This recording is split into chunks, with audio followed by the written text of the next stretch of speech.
bugs mostly with my red shoulder, and then he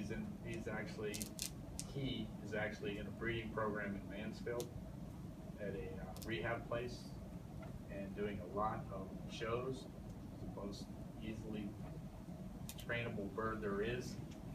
And she calls me up one day, she goes, "Hey, we have to rename your bird, it just laid an egg."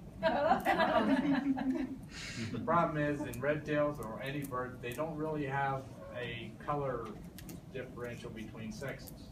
So the only way you can tell them, except for a blood test or internally, is by size. In a red tail, anything we say, anything above 38 ounces is a female, anything below is a male.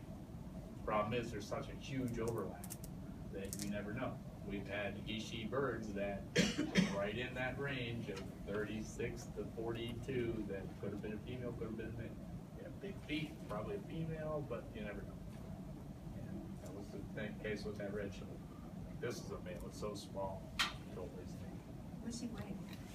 This bird weighs, weigh him in grams.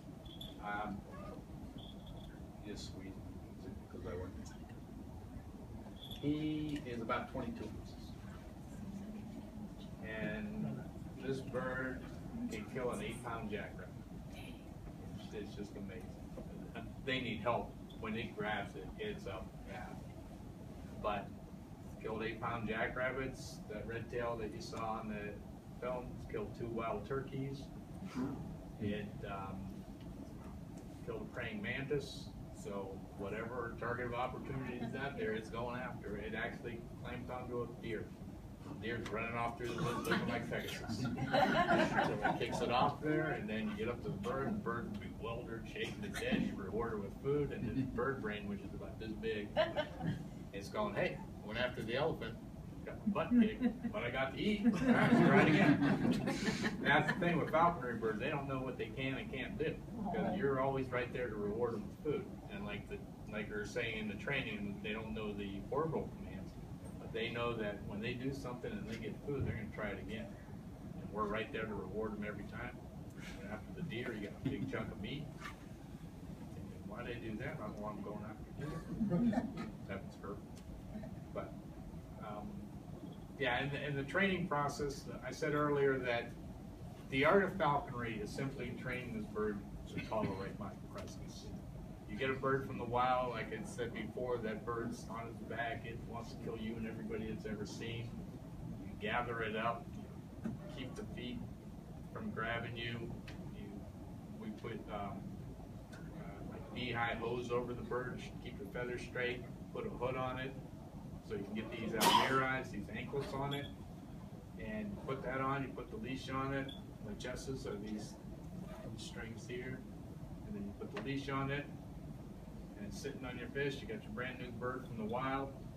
You cut off the hose, take the hood off of it, and this thing wants to just kill you, and actually wants to get away. So it just starts flailing away. Finally gets tired and hanging there, pick it up, put it on your fist, off again. But the 300th time you do that, and you're doing it in the dark, mostly in very subdued light, because they're very day-oriented animals. So as it gets darker, they get calmer. That's why the hoods. I put a hood on the bird just so they're calmer. Because they're only natural predators, probably owls, things dark. So this bird's now 300th time you put it on your fist, and you're not looking at it, because all humans are predators. Forward-facing eyes, they know that. Another predator looking at them, all he knows is, I want to eat it. So you're not looking at it, you put it back on your fist, and it sits there for a second, and then it's on.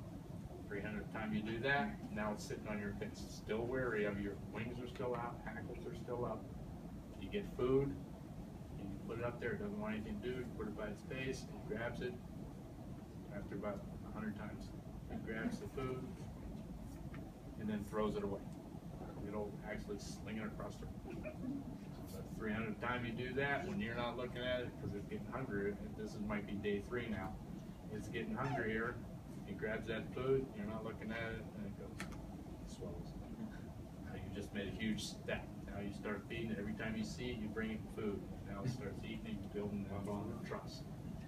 And Every time it sees you, it's getting food, it's getting hungrier and hungrier.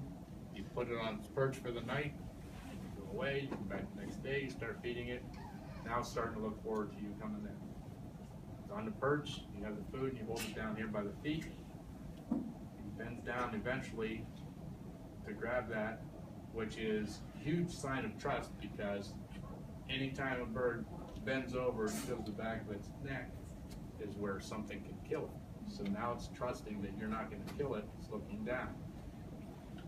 And then as you start training it to grab that piece of meat on your fist, you hold the meat down and it can't pull it away from there, so it puts its foot on top of your hand, gloved, to hold it down. Now it's starting to learn to step up to your fist. So that when I put the bird down, he is trained already to step up to my fist. So I do that, he already knows to step up to my fist. He won't do it that easily. 4 years old, been doing it 1,000 times. These talons are kept razor sharp, so anytime he comes to the edge of that, it's just going to be bloody. But that's the training process, and then after a while you come into the perch and you hold the food over here. Now it's got to jump from here to here, and you would think the bird never knew how to fly because it would stretch its head, wings back, stretching its head and neck out, trying to get that meat, and it won't do it.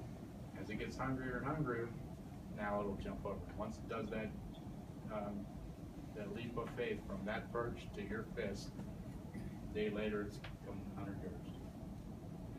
You're on a big long line called a creance, because it still doesn't know if it wants to be a falconry bird. You unclip it from that and you try it. I know guys who have trained birds for a month. The first time they clip it for its first free flight on the perch, he's done it 1,000 times. Put your fist up, whistled, start over.